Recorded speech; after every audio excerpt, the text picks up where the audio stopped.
Okay, so now we are going to take a look at the process.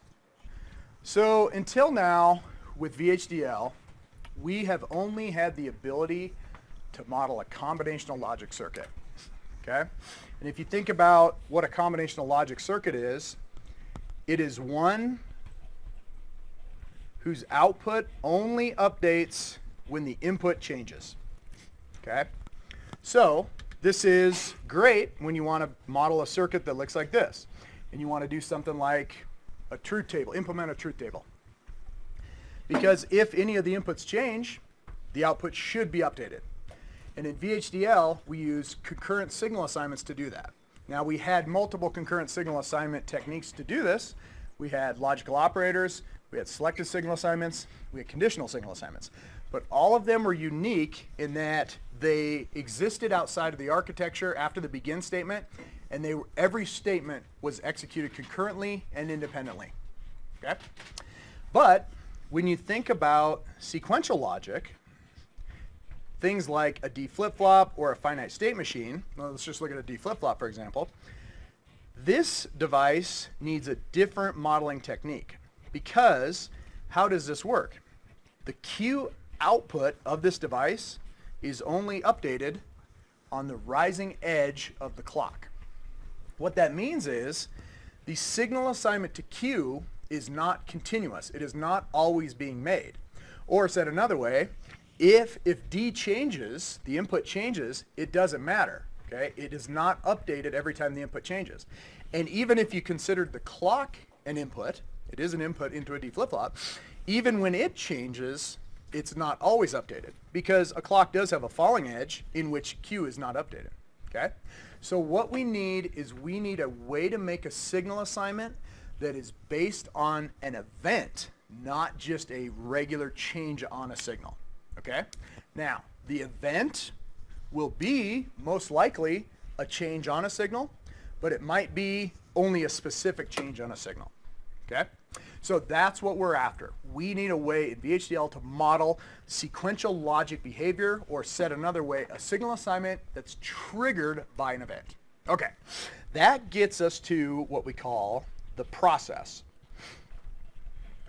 Now, a process is a way that you model behavior. So that means that in VHDL, you are going to do it in the architecture, and it's going to happen after the begin statement. If you recall in VHDL, the architecture is where functionality goes, and after the begin statement is where all of your functionality is modeled. Okay? Before the begin statement is where you do declarations. You can still do stuff there, but if you're going to model signal assignments and model logic, model circuits, you're going to do it after the begin statement. Okay? The way that you look at a process, it's got unique characteristics about it that you kind of just cover, and then you kind of look at how it behaves, and then you just use it, and the more you use it, the more you understand it. And after you understand it, it's actually relatively simple, but when you first look at it, it's kind of strange. Okay? So there are a few rules of the process. First of all, the key word for a process is process. Okay? And you end a process using end process. Within this process is where you're going to enter signal assignments. Okay? Here are some rules about these signal assignments. Okay? First of all, the signal assignments that exist within here, okay, these signal assignments that exist, the assignments do not take place, and I'm going to write this out, do not take place until the process is, and I'm going to introduce two words, okay? It is going to, the first one is going to be ends. That's not that new of a word, but the second one is suspended. So what this means is that you could have a list of signal assignments in here, and the process will do what we call trigger, and it will enter into the process, and it will queue up all the signal assignments. But they don't actually take place in the first situation until you hit the end process. Okay? Or you have techniques that will allow you to actually do something called suspend the process using things called a wait statement. And a wait statement allows you to suspend the process within the process. But the thing about it is you could list 100 different signal assignments in a row. They don't take place sequentially like you would think a computer would. Okay? What they do is they queue them up and they wait for something to happen before they are made. And the two things that happen would be the process ending or the process suspending. Okay? All right, the second behavior about the process is that the signal assignments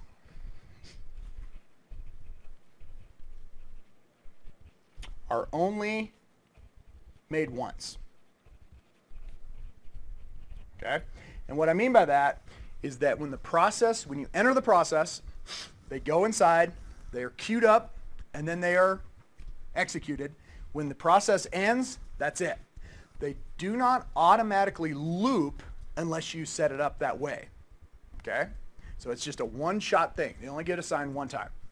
Okay. The third thing is this. The signal assignments are made in order. And this becomes important because you can have interdependencies amongst the signal assignments.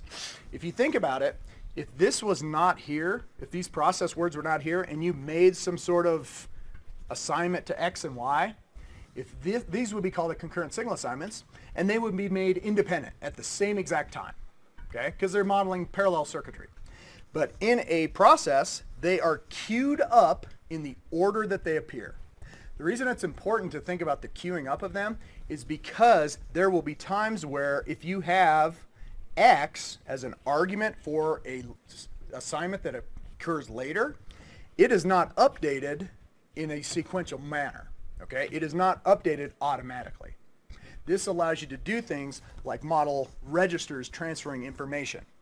Okay? And that'll make sense as we kind of look at it. So those are kind of the three rules about a process and its behavior. How's that feel? Okay. Now, here are the way that you start using a process. And the first thing that you have to think about is how you trigger the process. Okay? All right.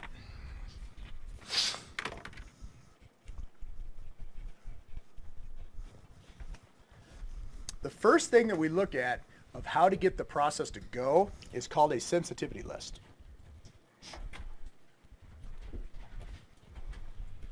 Okay, what a sensitivity list is you list signals that when they transition, the process will trigger. Okay? Let's just do a quick example. Let's just write this out. Let's say that I wanted to make a flip-flop. I could do something like this. Process, and then I could put in parentheses any signals that I want the process to trigger off of. So let's just say that I had a signal called clock. If the clock went up or down, the process would trigger. Within the process, I have a begin statement, and then I have an end process statement. And I can put signal assignments in here. In this situation, what I would do is I would say Q gets assigned D. Notice that the process did not trigger off of D. It triggered off of the clock. So this is very different from a concurrent signal assignment. If you think about this, what will happen is that if the clock is sitting there steady and it's not transitioning, the process is not triggered. Okay? So assignments are not going to be made. Then all of a sudden it transitions. This process will do what we call triggering, and then it will come into here, begin, it will queue up this assignment, it will not make it yet, and then it will go to this line and it will end. Once it ends, you are now allowed to make the signal assignments. So the signal assignments will then be made. This example is really simple because there's only one signal assignment, but you could have multiple ones in there. Okay? Now, then it sits there and it is basically sitting there again. It's not active until the next edge of the clock. Okay? Then it triggers down. This thing triggers. The assignment is made. So the assignments are only made on the edges of this clock. Just a stupid example. This is not how D flip-flop works. D flip-flops work at all. They're not dual edge sensitive, but this is just an example of how the process could potentially work. Okay? All right.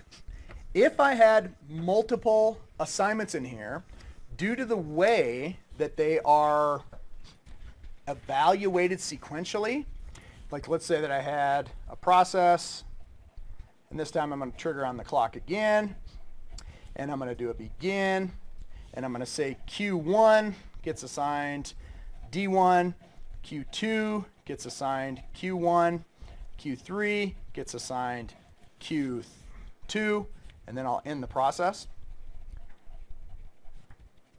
These assignments are called sequential signal assignments. So they're called sequential signal assignments.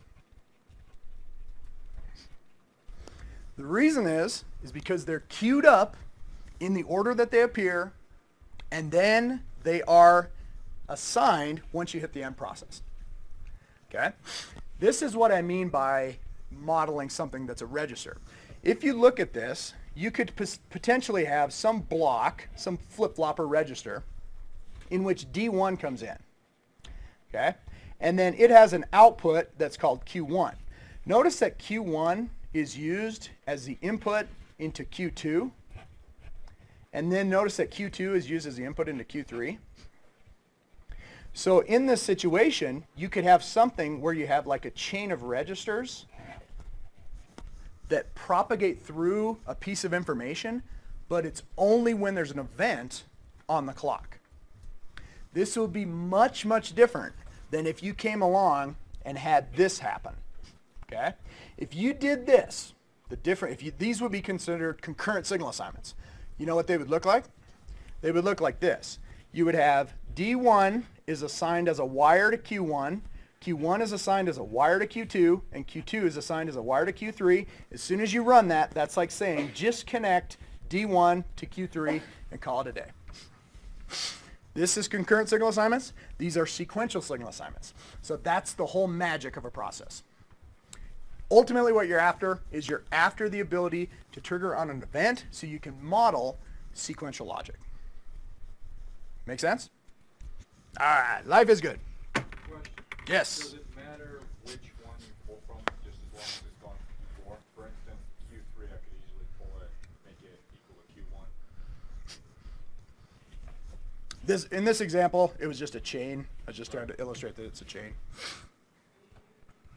Does that make sense? Well, my question is, since it's sequential, for, say, my last signal assignment, I can pull from any of the previous ones. Yeah, absolutely. You can do any sort of signal assignments in there. This example was just to show data propagating through registers. Okay? All right. So now we have looked at one way to trigger it, which is the clock, or a sensitivity list. The other way that you can make an assignment is with a wait statement. So you can suspend the process. Okay? All right. So let's take a look at suspending it. If you just simply put the following: process, begin, and then you come down here and you make a signal assignment, like clock is equal or gets assigned a 0, this process will immediately trigger. Okay? And this can be a dangerous situation because this could get you in a situation where the process triggers, you make that assignment, then you end the process. Well, what will happen is that this will immediately trigger again. So you need a way to control the flow of this. The way that you do it is with a wait statement. Okay? So you can come in here, and the keyword for this is actually wait. So you type in wait, and right here, what will happen is if you just do wait, it'll just stop. So this situation right here, that model, would actually just create a clock and put it at 0, and then that's it. And the process would suspend. It would never end. And for the remainder of your simulation, clock will be at a 0. Now that's very uninteresting, isn't it? Except you do need that behavior. Think about a reset.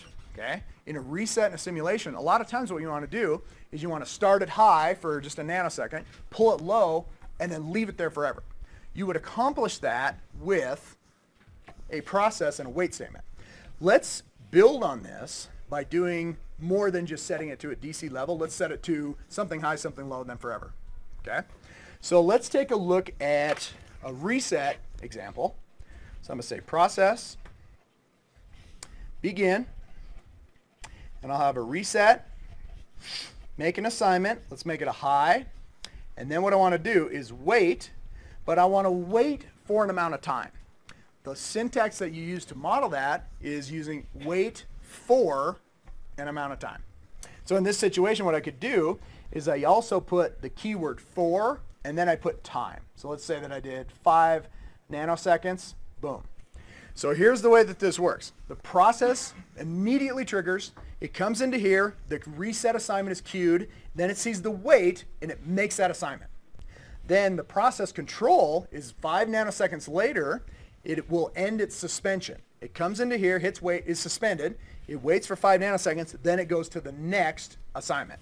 In this situation, what we'd want to do is go reset, gets assigned a 0, and then we want to wait forever. So then I'll end the process.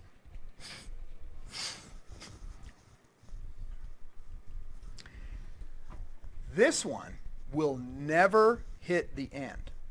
Okay? You need end process just for syntax. But the way that this will execute is that the process will immediately trigger. It'll come into here, assign reset a 1, wait for 5 nanoseconds, reset is a 0, wait, suspended for the rest of time, which in our situation is just till the end of the simulation. Okay? The beautiful thing about processes is you can have as many as you want, and they're all independent. So that's why when you model this stuff, when you model a complex digital system, you're going to have a whole bunch of different processes, and they're all going to be sensitive to different signals. Does that make sense? Okay, life is good. All right, all right. Now, there are some other Boolean context, Boolean logic that they let you to, that allow you to have more functionality in here. So you can do a wait until. So you could have a wait statement where you actually are going to do a wait until a Boolean situation. So that way you could just sit there and monitor some other signal, and when it does something, then you can continue, you can end the suspension. So there's one more piece of logic that you can use to control the process. Okay, now let's take a look at this. Here's a classic example of the process acting strange at the first glance. Okay, so I'm going to come up to you and I'm going to do the following. Okay.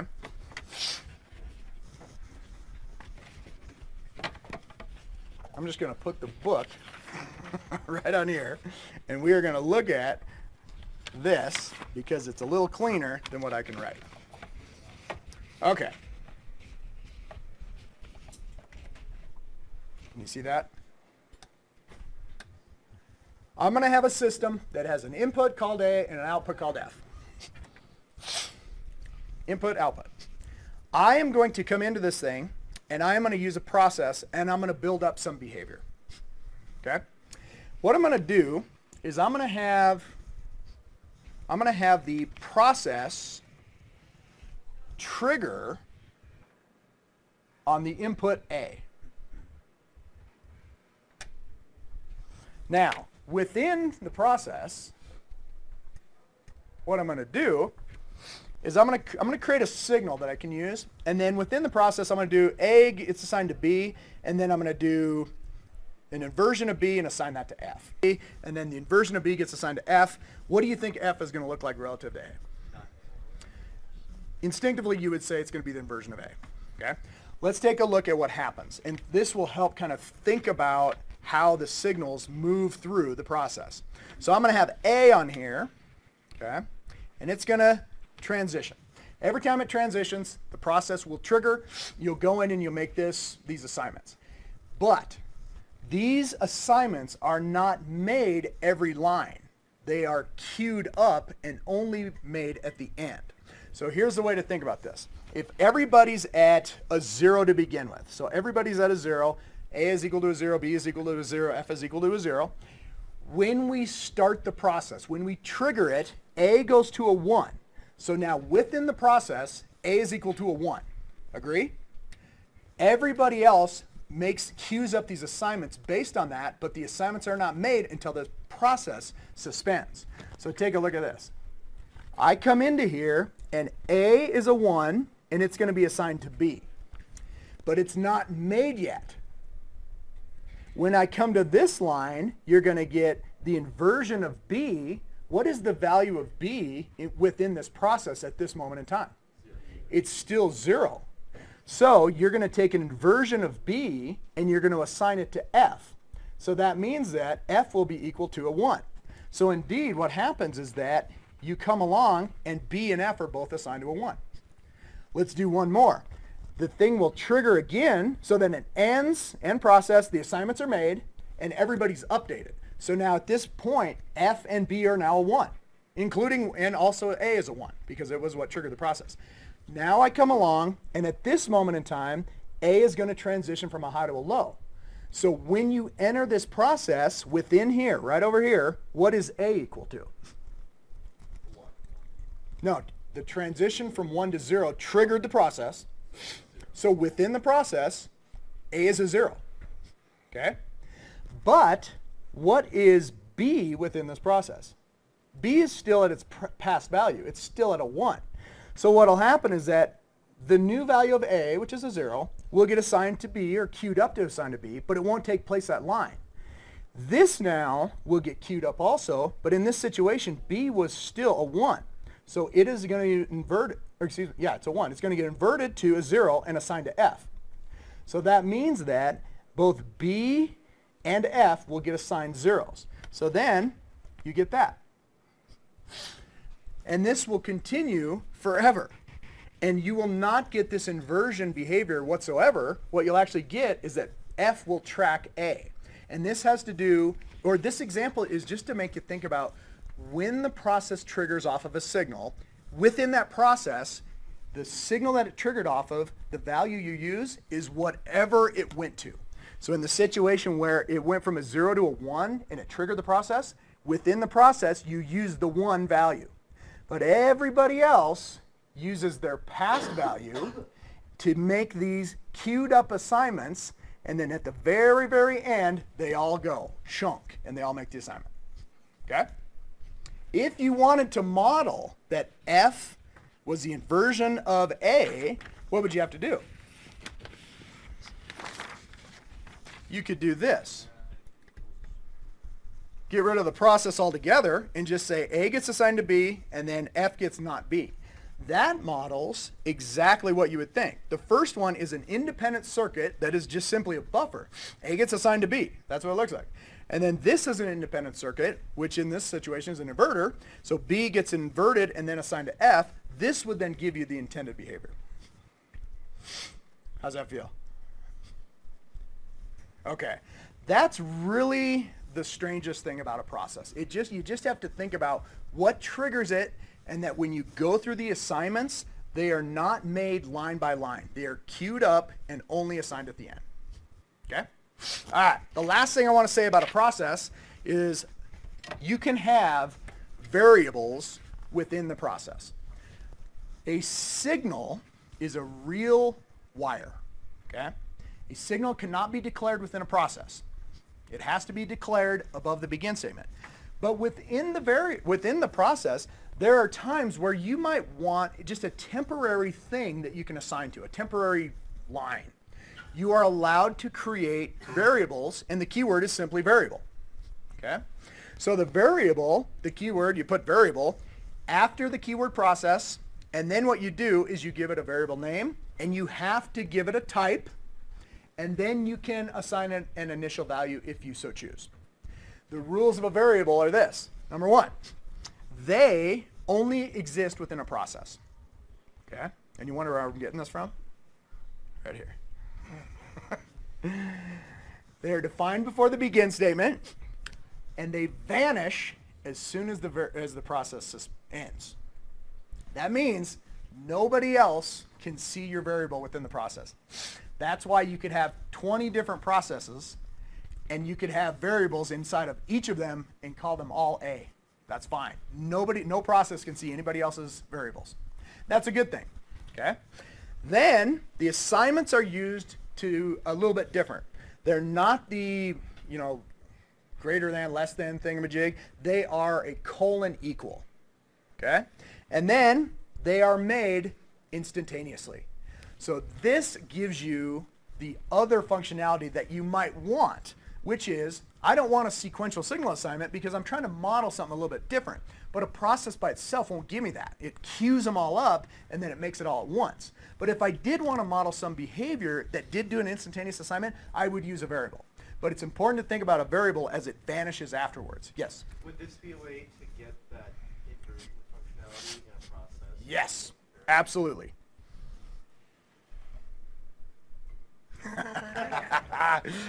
Yes, you could get that inversion functionality. Let's just take a look at this.